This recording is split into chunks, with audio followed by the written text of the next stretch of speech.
This is Stephanie Gilbert again, and in this video I'm going to talk to you a little bit more about the other category in Psychology 150, which is basically the way I look at it, it's your homework.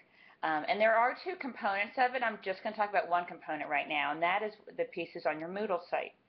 The other component of your homework is the Launchpad, and I'll talk to you about that in a different video. So let's just talk about what you have assigned in Moodle every week. There are basically activities and written responses. And those together, once I grade them, will be 20% of your grade. So that's a good part of your grade. But what you'll find is that you'll probably be working so much on those parts of your assignments that you're going to say, boy, I'm glad this is worth 20 and not 10 because I'm putting so much work into them. So it's your opportunity to really show me that you understand the concepts of the textbook and the concepts that we're going over in Psychology 150. So let's talk about what I'm going to look for in each one of those. The first one are the activities. Now the activities that you're going to see, for example, it's called the Big Issues activity in Chapter 1, are basically questionnaires. And then they're going to be followed by reflections, either reflection upon it for yourself, what does this mean for me, or it might be to share your response to it in a forum, which means with the rest of the class or with the group. Now, the way that these are going to be graded is I would like you to go ahead and submit to me the completed questionnaire and including how you responded to each of the questions. But then I also would like you to obviously to submit your response. Now, the way I'm going to grade it is how much work and thought do I feel like you put into your responses. In other words, if you found out a lot about yourself, then tell me how would this make a difference in your life. It doesn't have to be a long answer, but it does need to show me that you put some insight into it. An example might be if it's a hope scale and your answer is, this helps me realize that I need to think a lot more about the future. Well, that doesn't really tell me that you understand what the hope scale was all about. It might be, you know, listen, when I looked at number 13 and number 18, I really realized that although I think about the future, I might not be realistic about it, and so perhaps with my family in particular, I can aim at being more realistic in my thoughts about the future. So see how the difference is that if you think and if you respond more thoughtfully about it, you'll receive a higher grade. You can also disagree with the responses of the questionnaire. I am totally fine with that, but you do need to explain to me why you do not agree with the response of the questionnaire. Now, when you do this is your responses, so you do not need to use any kind of an outside source like a textbook or an academic article, so don't worry about that part of it. When you do need to worry about that external source is for the next part of the homework, which is a written response. Now, so let me cover a little bit about that. Each chapter also has a written response. Usually it's 1 to 2 questions, and what that will do is measure whether you understand the concepts from the textbook. Now, when I say that, first of all, please note that even though there's 1 or 2 questions, most of the time each of those questions might have 2 or 3 parts to them. Please make sure you answer every single part, because if you don't, see, there's only 2 questions. So if you don't complete one, that's a really big chunk out of it. And even if the rest of it's absolutely correct, if you leave out, you know, one major part, you basically could be leaving out 1/3 of your answer, which is going to bring it all the way down, your grade all the way down. So please make sure you cover every component of the answer. And then what I would like you to do is go ahead and make sure you put your response on a Word document and then submit that Word document to me in Moodle. Please do not write directly into the Moodle site. I know it gives you a box that says put it here. No, I would like it as an attachment.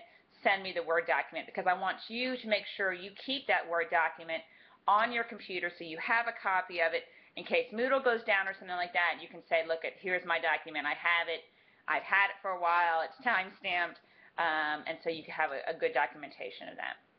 So please send it as a Moodle document and not directly into Moodle. And please don't email it to me. Okay, so let me go over the grading for the written responses. And guys, this is where I need you to really perk up and listen. This is crazy important, and it takes a lot of people almost halfway into the semester to learn it. So if you don't understand what I'm going to tell you now, please send me a note and I'll clarify it. I would like each of you to shoot to try to get an A on these responses, okay? Here's what you need to know. If you simply give me the answer out of the textbook, you know, that's great, and that tells me that you are doing the assignment. So I will give you a C, because that's average work. You did the assignment. Now, if you want to get a B, then what I need you to do is to go ahead and use analogies. When we talk about the nervous system, does it remind you of a superhighway? You know, what kind of personal examples can you use maybe? If you can't think of analogy, do you have personal examples of these psychological concepts? Or you can make up an example. It's totally fine, maybe even a hypothetical example. All of those are good, and that will get you to a B, because that tells me you're really trying to apply these concepts, so that shows me you understand them. Now, that'll get you a B, and that's awesome too. Let's shoot for an A. To get an A, I want you to learn how to use sources outside of your textbook. What will happen is Grant from the library will start sending you these academic journals and academic research papers that you can look at and say, you know, okay, here's how the textbook says it, but let's add something onto it to make it even deeper, to make my understanding deeper. That's what it's going to take to get an A. So what I've done is you'll see a link on your Moodle site. I think it's called Valid and Reliable Resources. Click on that. The library's put it together just for us here in Psych 150, which is very cool. And it says, here is how to find these academic journals. They're not scary, but they are hard to find if you just try to search them through Google or something. So go ahead and click on that link and use your sources there. And because I can tell you right now, when we get to the term paper, which is later on in a different video, but when we get to the term paper, you can't use the other sources. You have to use these academic journals. I don't want to see Wikipedia. Wikipedia is very nice, and it gives you lots of fun little ideas of how to get to topics, but it's not a reliable source because it can be edited. Ask.com the same way. Any kind of, you know, blogs out there, guys, I know they're great to read them, and you can go ahead and read them, but they can't be used as sources because they're not reliable, that they've been based on tested and true research. So please make sure you use those sources that Grant will send to you. Okay. Now remember that this is above and beyond your textbook, so please go ahead and use your textbook for these responses. Make sure you cite your sources, whether it be a textbook. That's great, but you also are going to need one more source, and make sure you cite that. And when I say cite, I need you to use APA citation format. Now, I have given you links also in Moodle to help you understand APA citation format. I want you to do your best. If you have questions about APA, let me know. I can tell you right now that the folks in the Communication Center that I've mentioned before, the folks in the library, the folks in the Academic Support Center, I know I'm not around on campus all the time, but if you guys can go ahead and reach out to those people too, they can show you APA citations.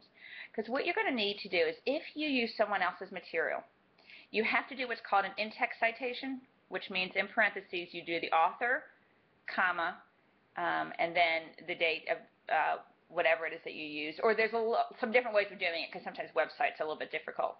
But anyway, you need to do an in-text citation, and then you actually have to cite at the end of the document also.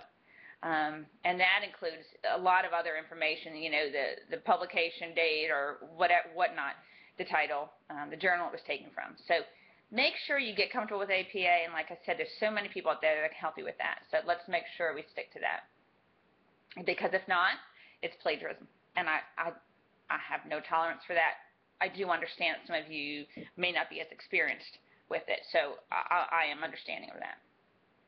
Okay, I will also tell you that if I suspect plagiarizing, and I'm sure you guys all know, plagiarizing is when you take information directly from another source and don't cite it.